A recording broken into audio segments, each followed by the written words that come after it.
Dear students, हम exercise 1.6 start करने से पहले जो हमारे चैप्टर 1 है उससे पहले हम जो उसके लॉज हैं एक्सपोनेंट्स के वो पहले पढ़ लेते हैं, क्योंकि ये बहुत ही इंपॉर्टेंट लॉज है। तो इसमें अगर हार्ड क्वेश्चंस भी करेंगे हम तो उसमें भी ये लॉज यूज़ होंगे। तो ये लॉज जब तक आप समझेंगे नहीं तब तक आपके लिए 1.6 बहुत ही मुश्किल है। तो ये लॉज समझ लेते हैं, बहुत ही सिंपल है, और इसी तरह फिर 1.6 भी कर लेंगे। ठीक है, तो पहला लॉ ये है कि a raise to m into a raise to n क्या होता है, a raise to m plus n। Okay, ये लॉ ये बोलते हैं, मैं फर्स्ट लॉ ले रहा हूँ। फर्स्ट लॉ क्या है, a raise to m into a raise to n gives a raise to m plus n। यहाँ पे जो m और n है ये पावर्स है, और जो a है उसको हम बेस कहते हैं। क्या कहते हैं, बेस।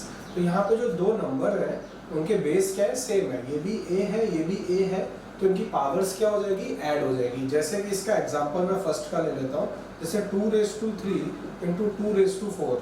देखिए 2 raise to 3 into 2 raise to 4 हम क्या लिख सकते हैं, according to this law 2 raise to 3 plus 4, तो वो होगा 2 रेज़ टू 7। अब 2 रेज़ टू 7 का मीनिंग क्या है, 2 रेज़ टू 7 का मतलब है 2 कितनी टाइम्स, 7 टाइम्स। ओके, क्लियर है। तो ये पहला लॉ है, समझ में आया। तो ये बताता है a raise to m into a raise to n क्या होगा, a रेज़ टू। यहाँ पे a क्या है, 2 है, दोनों की पावर 3 और 4 है, एक की 3 एक की 4 है, और दोनों का बेस क्या है, सेम है। ये फर्स्ट लॉ बताता है। फिर मैं आता हूँ सेकंड पे। सेकंड लॉ क्या है, a raise to m divided by a raise to n is equals to a raise to m minus n। Okay, clear, समझ में आ गया। सेकंड लॉ पे आते हैं। सेकंड लॉ है a raise to m divided by a raise to n। Okay, तो इसमें क्या है कि अगर बेस दोनों का सेम है, a और a, पावर अलग अलग है, इसकी m पावर है, इसकी n, तो वो होता है a raise to m minus n। जैसे इसका एग्जांपल ले लेते हैं, 2 raise to 4 by 2 raise to 3। अगर ये आपका क्या है, क्वेश्चन है, यहाँ पे आप देख रहे हो 2 की पावर 4 है, यहाँ पे 2 की पावर 3 है, बेस सेम है। तो अगर इस लॉ के अकॉर्डिंग जाओ तो a क्या है, इसमें 2 है, तो ये 2, और m क्या है 4, और n क्या है 3, तो ये हो जाएगा 2 रेज़ टू 4 माइनस 3, तो क्या होगा 2 रेज़ टू 1, दैट इज 2। ठीक है, तो ये आपका आंसर रहेगा एज पर सेकेंड लॉ। आप देख रहे हैं यहाँ पे 2a है, ठीक है, और m क्या है 4, और n क्या है 3, तो ये आपका दूसरा लॉ होता है। इसके बाद हम आ जाते हैं हमारे थर्ड प्रॉपर्टी पे।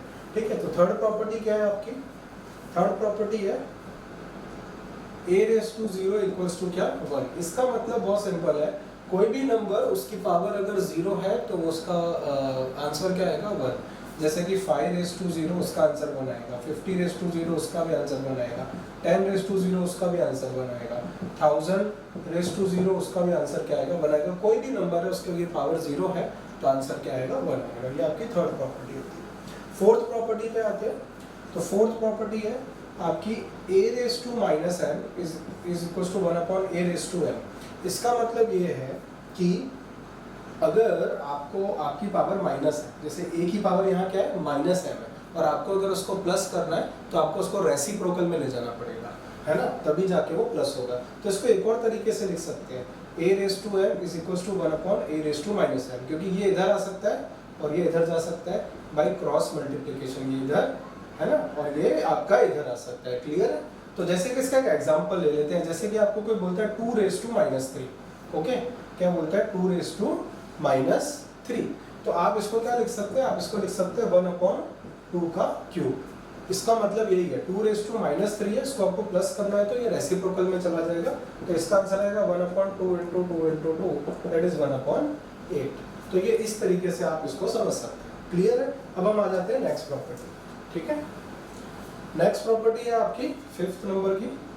फिफ्थ नंबर की प्रॉपर्टी है a raise to m b raise to m is equals to ab raise to m। अब इसका मतलब ये है कि यहाँ पे जो दो बेसिस हैं वो अलग अलग है, पर दोनों की पावर क्या है, सेम है।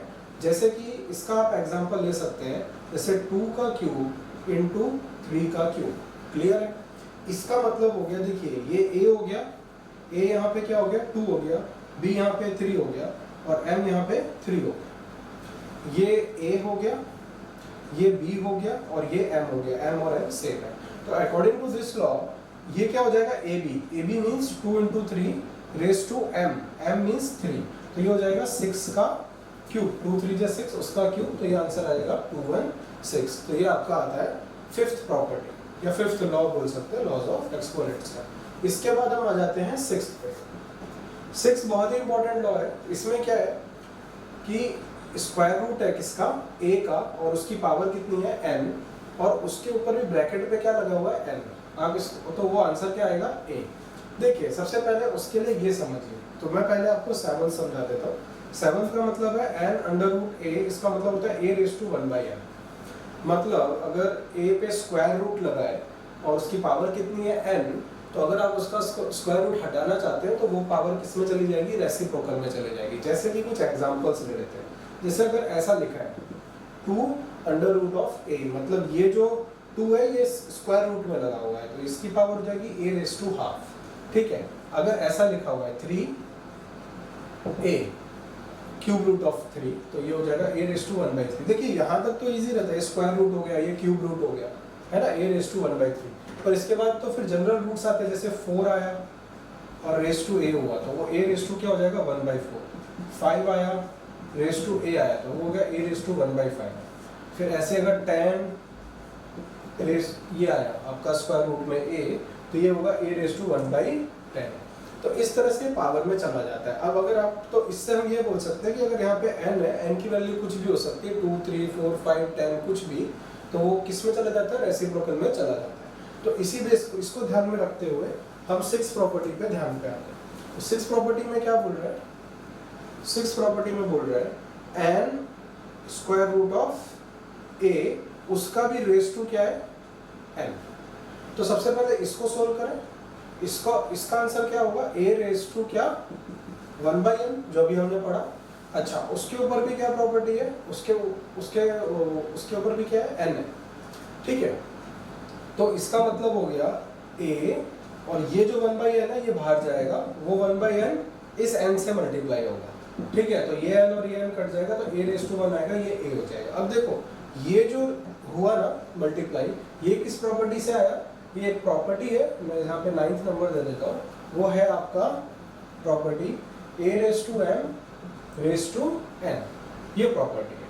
तो ये प्रॉपर्टी क्या होती है, a रेज़ टू m। इसका मतलब क्या हो गया, जैसे कि 2 की पावर 3 और रेज़ टू क्या है आपका, मान लो 1/3, है ना। तो ये 2 क्या a हो गया, m आपका 3 हो गया, n आपका 1/3 हो गया। तो इसको हम लिख सकते हैं 2, ये 3 1/3 से मल्टीप्लाई हो जाएगा, 3 × 1/3, तो ये 3 और 3 कट जाएंगे, तो 2 रेज़ टू 1 क्या आएगा 2। तो ये जो प्रॉपर्टी है a raise to m raise to n, ये प्रॉपर्टी मैंने यहाँ लगाई, a raise to m m raise to n, है ना। तो यहाँ पे m क्या है 1/n और n क्या है n, तो ये दोनों मल्टीप्लाई हो जाएंगे, ये दोनों मल्टीप्लाई हो जाएंगे, तो 1/n × n ये कट जाएंगे, तो a रेज़ टू 1 क्या आएगा आपका a आएगा। तो ये प्रॉपर्टी, तो ये भी एक बहुत इंपॉर्टेंट प्रॉपर्टी है, नहीं ये यहाँ पे मैंने यहाँ पे आपको एक्सप्लेन कर दी। ठीक है, तो ये बहुत इंपॉर्टेंट है, या आई होप ये आपको समझ में आ गई होगी।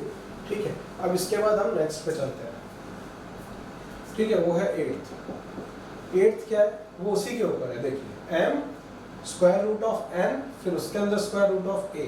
तो अगर इसको हम 1/1 अगर ओपन करते हैं, तो सबसे पहले a को देखते हैं, a के स्क्वायर रूट में कौन सी पावर है, n, है ना। तो वो क्या हो जाएगा, a रेज़ टू 1/n, है ना। किसके अकॉर्डिंग, इसके अकॉर्डिंग। ये इतना पार्ट जो है वो यही तो है, सेम एकदम, है ना। तो a रेज़ टू 1/n हो गया। अब उसके ऊपर भी क्या है, m है, तो वो क्या हो जाएगा, वो हो जाएगा आपका क्या, हाँ उसके ऊपर ये a रेज़ टू 1/n हो गया। अब इसके ऊपर क्या हो जाएगा 1/m, क्लियर है। तो ये हो गया। अब इसमें क्या होगा, अब इसमें वो प्रॉपर्टी लगेगी अभी जो समझाई थी आपको 9th वाली प्रॉपर्टी, क्या समझाई थी, a raise to m raise to n। तो क्या होता है a रेज़ टू mm, तो यहाँ पे a रेज़ टू m फिर रेज़ टू n है, तो यहाँ पे m का काम ये कर रहा है और n का काम ये कर रहा है, ये दोनों क्या हो जाएंगे मल्टीप्लाई। तो ये हो जाएगा a raise to 1/n × 1/m, तो क्या हो जाएगा a रेज़ टू 1/n। तो इसको हम क्या लिख सकते हैं, इसको हम लिख सकते हैं, देखिए ये किसमें है, रेसिप्रोकल में ना, रूट में करना है तो क्या करना पड़ेगा, mn ऐसे लिखेंगे और स्क्वायर रूट ऑफ a कर देंगे, क्योंकि इसको ये बना सकते हैं और इसको ये बना सकते हैं। तो उसी बेस पे मैं, अगर मेरे को अगर ये दे रखा है तो मेरे को स्क्वायर रूट बनाना है, तो क्या कर सकते हैं, mn इस तरह से पावर में लिख सकते हैं। तो ये कुछ इंपॉर्टेंट रिजल्ट्स हैं जो आपको 1.6 सोल्व करने में हेल्प करेंगे, और भी जो इंटरेस्टिंग क्वेश्चंस करेंगे उसमें भी ये हेल्प करेंगे। Okay, clear?